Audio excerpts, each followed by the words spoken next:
Алдыдагы 2 айдын ичинде өлкөдөгү бардык менчик клиникалардын иши текшерилет. Анын жыйынтыгы менен президенттин администрациясына алардын ишин оптималдаштыруу жана жакшыртуу боюнча сунуштар берилет. Буга чейин Ошто жеке менчик стоматологиялык жайлар текшерилип, бир канчасы талапка жооп бербеген абалда иштеп келгени аныкталган.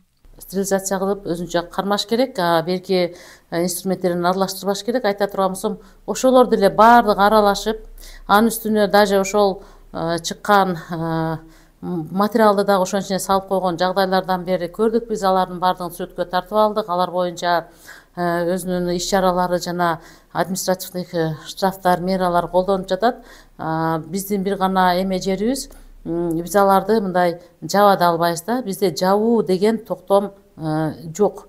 Биз жөн гана штраф салып кое алабыз жана эскертип, санитардык көрсөтмөлөрдү берип, түшүндүрүп, ошолорду айтып кетип атабыз. Буга чейин министрликтин медицина жана фармацевтикалык ишмердүүлүк лицензиялоо бөлүмү өткөн жылдын ноябрь-декабрь айларында Бишкек шаары, Ош жана Чүй облустарында 626 жеке менчик клиниканы текшерип, 251 ишкерге 1 миллион 500 миң сом айып пул салынган. Эң эле көп бул гинекологиялык, хирургиялык, терапиялык, педиатриялык жеке менчик борборлордон бул 500ге жакын мекемелер текшерилди. Бул ошол лицензиясы жок, диплому жок, шарты жок, башкача кандай эң негизги 3 талаптарды аткарылбаган жеке менчик кабинеттер, уюмдар жабылууга берилди. Саламаттык сактоо министрлигинин өткөн жылдын ноябрь айындагы маалыматы боюнча, өлкөдө лицензиясыз эле медициналык кызмат көрсөткөн клиникалардын саны 3000ге чамалайт. Мындай клиникаларга кайрылып, майып болуп же өлүмгө кабылган окуялар да катталган. Азырда бир 200-300га жакын клиниканы менен балдарын текшерип атат. Балдарын текшерсе, аларды текшертпей, ар бир эле клиниканын, ар бир эле аптеканын, ар бир эле эменин үстүндө эсесинде кичине мындай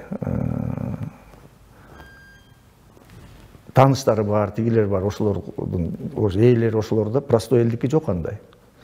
Ошон үчүн алар дагы жабылып калбайлы деп 30 жылдан бери эч ким текшербеген эле, жөн эле мындай лицензиясы жок, налог төлөгөн эчтеке кылбай эле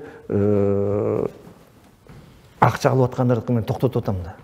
Саламаттык сактоо министрлигинин эсебинде Кыргызстанда менчик 2099 клиника бар. Учурда Кыргызстанда жеке менчик саламаттык сактоо уюмдарынын ишмердигине аудит жүргүзүү боюнча ведомстволор аралык жумушчу топ түзүлдү. Тиешелүү чечимге министрлер кабинетинин төрагасы Акылбек Жапаров кол койгон. Роза Акматжан кызы, Адилбек Абдакимов, Ош ТВ.